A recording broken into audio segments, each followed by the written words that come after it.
All right, so this lecture is going to cover the rise of fascism, specifically in Germany and Italy, and just kind of, I guess, generally talk about how um, the world is sort of gradually and then quickly funneled towards another world war during the late 1930s. So let's get started.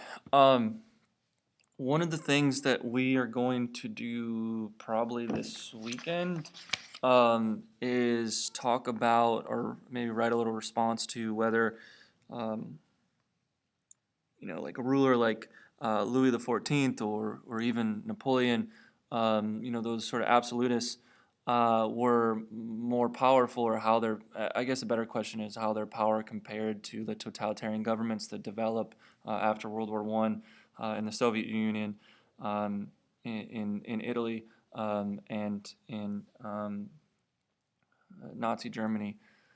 And so, I think this is important to kind of see that, totalitarianism like a step beyond absolutism, because totalitarian governments are going to create a culture where people are expected to participate and actively support the government. And they utilize new technologies such as radios and creating propaganda and new advertising to create a common political culture that sort of indoctrinates people into the state, and into like the kind of ideology of the state, whether that is like communist ideology in Soviet Union or in Nazi ideology in um, Germany.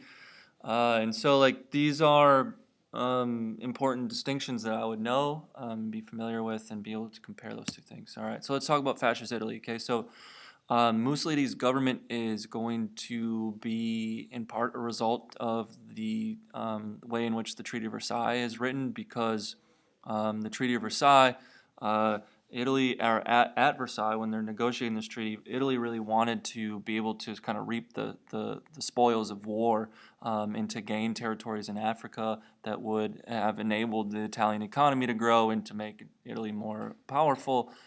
Um, and Italy really gets left out. And so, Britain and France are able to gain new territories. Really importantly too, like with the mandate system in the Middle East, like Britain and France gain access to oil, which was becoming ever more important.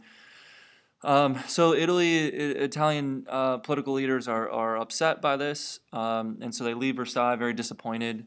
Um, and what's going to happen is that after World War One, Italy goes through recession, and we start to see like these economic problems cause instability in Italian politics and society, and there's massive strikes, and there's protests, and socialist leaders are starting to call for an overthrow of the government, and maybe a communist revolution. And this is where like Mussolini is going to take advantage of the situation, and he's going to go to the wealthy business leaders in Italy, the people that had money and would have been severely affected by a socialist or a communist government, and says, hey, look, we don't want this to happen. You don't want this to happen. This is bad for you. Like, I have a solution, sort of a fascist, totalitarian, right-wing government that's going to sort of stamp out this potential threat of communism. And Mussolini is able to get the wealthy people on board, and that's really important because um, once he has the support of the wealthy and powerful in society, he starts to create, a sort of militia type group called the Black Shirts, where they go around essentially just like terrorizing communists and his opponents. And what's going to happen in this sort of brief spurt of time is that by 1922, Mussolini's black shirts had become powerful enough that they're actually going to march on Rome. And not only did they demand the sort of removal of the existing parliamentary, like democratic government that was in power, um, but he forces the king to give Mussolini absolute power for 1 year, which, keep that in the back of your mind, because the same exact thing is going to happen with Hitler. They like grant him emergency totalitarian absolute power for a certain term, and it's like, man, like how are you going to give someone, absolute power for a year, 2 years, or 4 years, and then expect them to give that back? And so that seems silly, and this is exactly what's going to happen: is that Mussolini is not going to give that power back, and he's going to sort of institute, I say, a semi-totalitarian state, because he's never as strong as the Nazis are and Hitler is in Germany. And so what he, it true like Mussolini's fascism is going to be a sort of variant of what ends up happening in Nazi Germany. Just Hitler pushes like this Nazi ideology much further. He's able to sort of play on like the increased sense of nationalism in Germany, and how Germany was really sort of devastated by the Treaty of Versailles. And so like that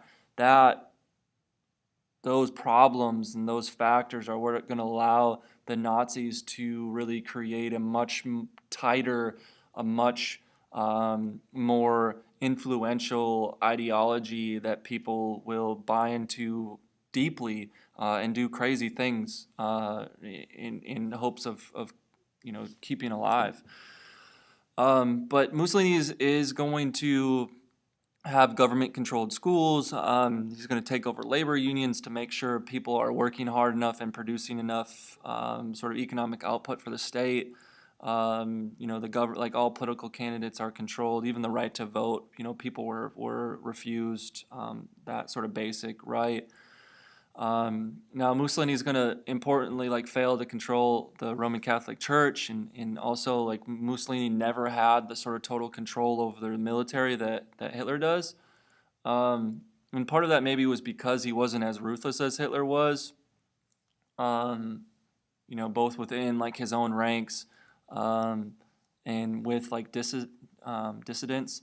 And so like there's never really a purge in Italy. Like there's going to be not like Hitler's in different sort of stages of his rise to power. He's going to purge people that are threats to his power, which we'll talk about here in a second. And then we obviously know how like Stalin goes about purging all of like Lenin's supporters from the government, Lenin's old favorites in the Politburo. Overall, sort of kind of wrap this up, and on the next slide we'll hop into Nazism. But Mussolini was able to maintain control because his economic policies were mostly successful. You kind of see on the graph here, if you look at like the GDP growth in Italy during this time period, and just focus on the red there, is that he is mostly successful, and like these internal improvements that he's going to utilize to cause the economy to grow, like spreading electricity and road building, are going to improve the quality of the average Italian's life. And so like that kind of helps build support for the government too. So if we look at Nazism, the sort of foundations here, we have sort of hyper-nationalism along with like a racism, along with like the economic conditions. So these things in and of themselves are not necessarily the factors, but like if you have that, like those factors are taken advantage of really by the Nazis and increased by the Nazis because they create such a powerful propaganda movement to sort of bring Germans together in hopes of like rebuilding a German empire, this Third Reich idea, and like basically blaming everyone else for their problems. So it's like you create this sort of common identity and common ideology that everyone can buy into, and it creates like a group mentality, like it's us against them type thing. And so these, that's a nice little typo in there. The causes here were like the economic distress, and I was trying to tell you guys this in class, that you don't have a Hitler unless you have the economic problems that Germany goes through twice in the 1920s, right? Well, in the early 1930s.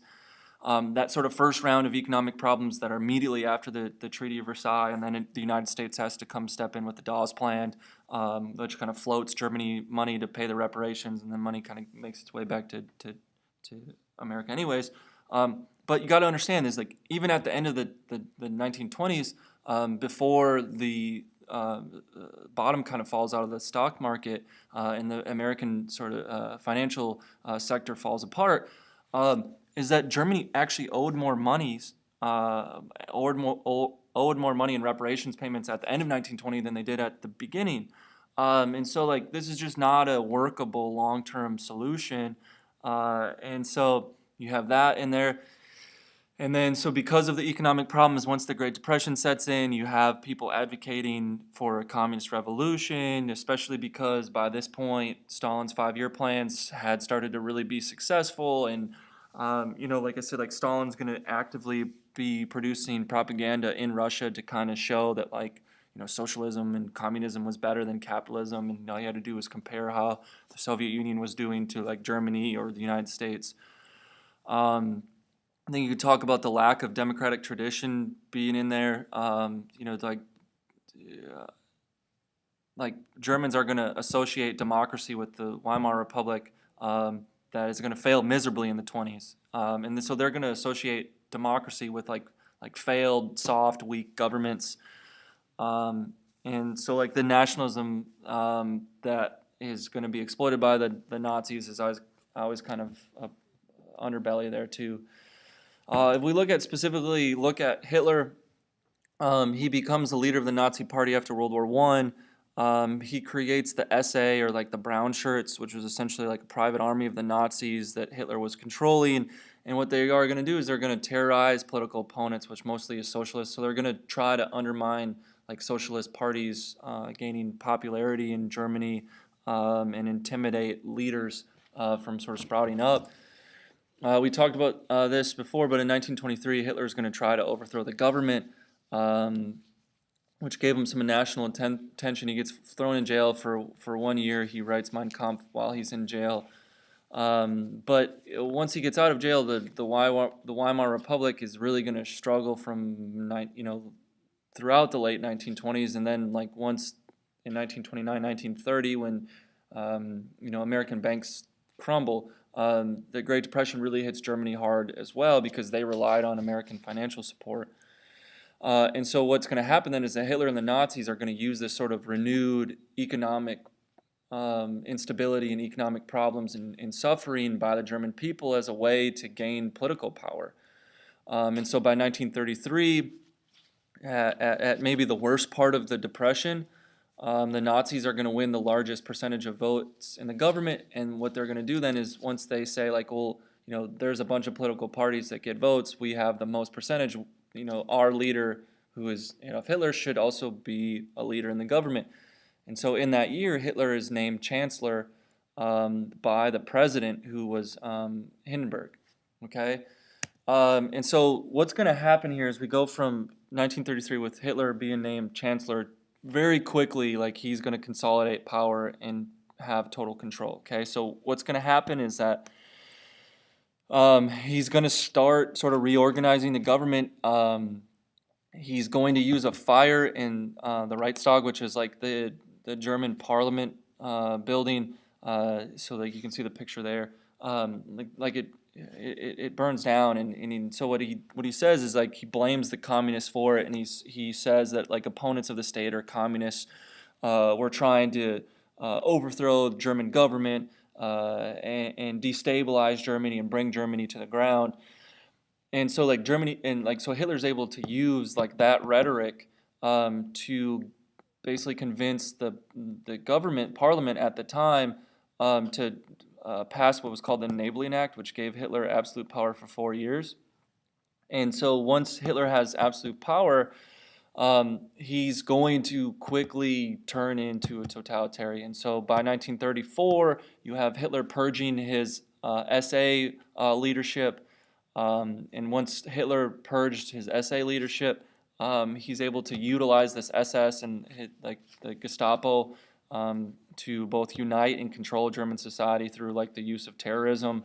They're going to spy. They're going to violently intimidate people, and they're going to kill people when it's necessary if they are political opponents. So, like from 1933 to 1934, like German society changes very, very quickly, and so he's going to also at this time create an office of propaganda to just like relentlessly create and spread pro-Hitler Nazi ideology. It's like basically like fake news. So they created a government office to just like barrage people with sort of I'll keep using that because it fits in the context, is like fake news. Is like they're gonna create fake stories to increase hatred of Jews. They're gonna blame Jews for their problems.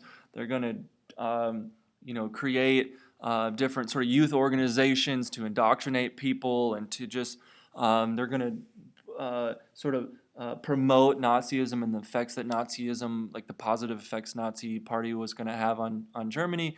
And I mean, I guess the underlying thing here is they also are going to have success. I mean, that, like, as bad as Hitler ends up becoming, I mean, and initially he's very successful because of this propaganda campaign, but he has a lot to promote. Like, Hitler's economic reforms are extremely successful and very quickly sort of combat the worst effects of the depression in Germany. Um, and so, like, the reason that he's able to get people to buy into some of the crazy stuff, like you see, like he passes the Nuremberg laws in 1935, which are going to basically tell Jewish citizens that they don't have any rights and they're not actually citizens, which causes about a quarter of them to leave. But like, the reason that you get people to do crazy things is that you brainwash them, and you give them something to believe in, and those are all really powerful effects on people's psyche. And so you can see, like with the graph here, by 1936, the German economy is clearly outperforming the rest of Europe and definitely America. Hitler got the 1936 Olympics to be in Germany, and he was going to sort of utilize the national attention that the Olympics drew to kind of give the world a view of what the sort of Nazi paradise that Hitler had created in Germany, and how great Nazism was. Which when we get to U.S. history next year, we'll talk about sort of like Jesse Owens and like how like the U.S. Like different, and there are some Jewish athletes that compete for America as well that kind of put Hitler's racist ideology in its place. But also importantly, in 1936, by this point, so he had basically complete power for about 2 years, give or take, and he begins to directly violate the Treaty of Versailles. He begins to rearm and build up the German military. He begins to spend government money on not only defense but also like German expansion. And so this is where we start to see a real movement towards war, okay? And so, like, Germany is clearly violating the Treaty of Versailles, but the League of Nations is too weak to do anything. And sort of like generally speaking, there's not a real push, both either from France or Britain at this time, to really like be standoffish or to kind of like give Hitler an ultimatum, because they really didn't want to fight another war. And so, like, because World War I at that point, I mean, you're talking about like not even 20 years. These people, many of these leaders of these countries had been veterans of World War I and had fought in World War I and kind of knew the horrors of modern warfare. And so that's still very fresh in their minds, and so they're going to try to find ways to avoid war. And so, like, if we look at the causes of World War II, you look at the failure of the Treaty of Versailles, not only because America is going to stay out of the Treaty of Versailles and the League of Nations, but they're also, we talked about this, like the League of Nations didn't have a military force to sort of back up any of their rules. So we're also going to obviously blame the Depression, and then we'll talk about appeasement here in a second, but all these things are going to play a part in this. So if we talk specifically about appeasement, these are kind of the steps from 1936 to 1938 that are really going to ramp up the sort of tension in Europe. Germany is going to reoccupy the Rhineland, which if you look at this, I'm going to kind of bounce back and forth here. So the Rhineland is this green part in this map here you see on the left side.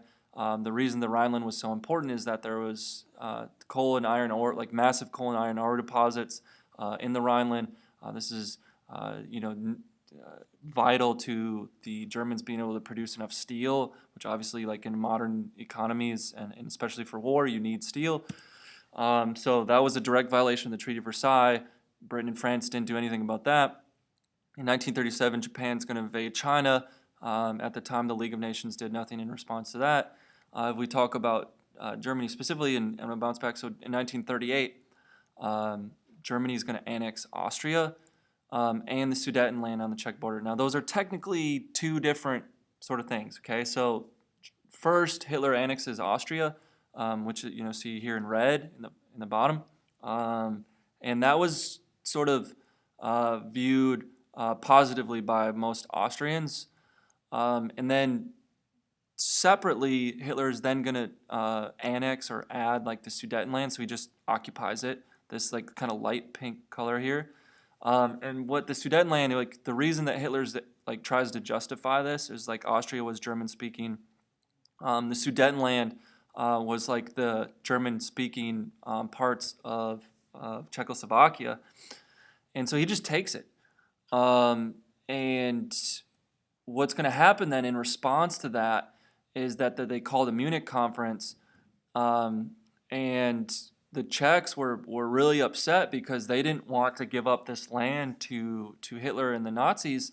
And what Britain and France do is they make a deal with Hitler, said like, we'll give you the Sudetenland, even though it was technically supposed to be Czechoslovakia and territory, if Hitler promised to them that he would expand no further. And this is kind of just shows the appeasement. Like they were willing to go out of their way in a situation it was clear that Hitler really was trying to expand, was clearly breaking the Treaty of Versailles, but they just wanted war to be avoided as much as they possibly could, and so they kind of put their blinders on and didn't see what was happening. And so what's going to happen is that in March 1939, Hitler's going to break that Munich agreement. He's going to take the rest of Czechoslovakia, and then which obviously should have thrown up red flags. In August of 1939, Hitler's going to sign a non-aggression pact with the Soviet Union, which is interesting because Stalin and Hitler hated each other. The communists hated the Nazis, and the Nazis hated communists, and you kind of see that in that political cartoon here on the top. So this shocked the world. Okay, so this to the United States, to Britain, France, they couldn't believe this. And then the next month Hitler invades Poland and World War II has started. One of the things that you can kind of put in the back of your mind, and I know this is a small fact, but I think it just kind of shows how badly people wanted to avoid another world war. Even after Germany invaded Poland, Britain and France gave Germany a 24-hour period where they could pull the Germans. They said, Germany, we know you've invaded Poland, but we'll give you a 24-hour notice. If you pull your troops back out of Poland within 24 hours, we don't have to go to war with you. And like that kind of thing, like, obviously Germany had invaded Poland, was going to take Poland over, and Britain and France, because they wanted to avoid war so badly, like gave Hitler an out, and obviously he doesn't take it, and the rest. So World War II starts. So that's it. We'll talk about World War II somewhere in the future.